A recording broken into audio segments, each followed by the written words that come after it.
62 નંબરના બેઠક અને બેટ શંખોદ્ધારના બેઠક. હવે બેટ શંખોદ્ધાર નામ કેમ પડ્યું? પછી બધા ઊભા થઈને અંદર એક દર્શન કરજો. ચિત્રજી છે. શંખાસુર નામનો દૈત્ય બ્રહ્માજીના 4 વેદ ચોરી પાછળ સરોવરમાં છે.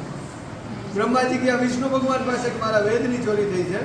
વિષ્ણુ ભગવાને અંતર ધ્યાન થઈને જોયું તો રાક્ષસ જલમાં બેઠેલો હતો. હવે એને જલમાંથી કાઢવા માટે વિષ્ણુ ભગવાને જે 10 અવતાર ધારણ કર્યા એમાં પહેલો મત્સ્ય અવતાર આ જગ્યા ઉપર ધારણ કર્યો. શું કામ કર્યો? તો બ્રહ્માજીના વેદ માટે થઈને રાક્ષસને જલમાંથી કાઢવા માટે મત્સ્ય અવતાર લીધો. મત્સ્ય અવતાર લઈ રાક્ષસને બહાર કાઢીને કીધું કે આજે તે અપરાધ કર્યો, મારે તને મારવાનો છે, તારી અંતિમ ઈચ્છા હોય કે. રાક્ષસ સમજી ગયો કે ભગવાનના હાથે મૃત્યુ મારો હવે બીજો અવતાર નહીં આવે. એટલે ભગવાન પાસે 2 વરદાન માગે છે. પહેલું વરદાન માગે છે કે આપના નામની આગળ મારું નામ લગાડો. એટલે સામે સફેદ શિખરવાળું મંદિર છે એ શંખ નારાયણ ભગવાનનું ઓલા કિનારા ઉપર છે. બીજું વરદાન માગ્યું કે આ સરોવરમાં જે સ્નાન કરે એનો મોક્ષ થાય. બંને વરદાન આપ્યા પછી ભગવાને એને માર્યો. ક્યાં માર્યો? સમુદ્રની વચ્ચે, જેને આપણે બેટ કહીએ છીએ. એટલે આનું નામ પડ્યું બેટ શંખોદ્ધાર. શંખાસુરનો ઉદ્ધાર થયેલો છે.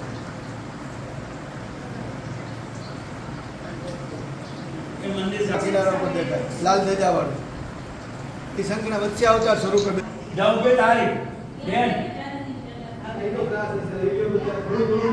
વધારે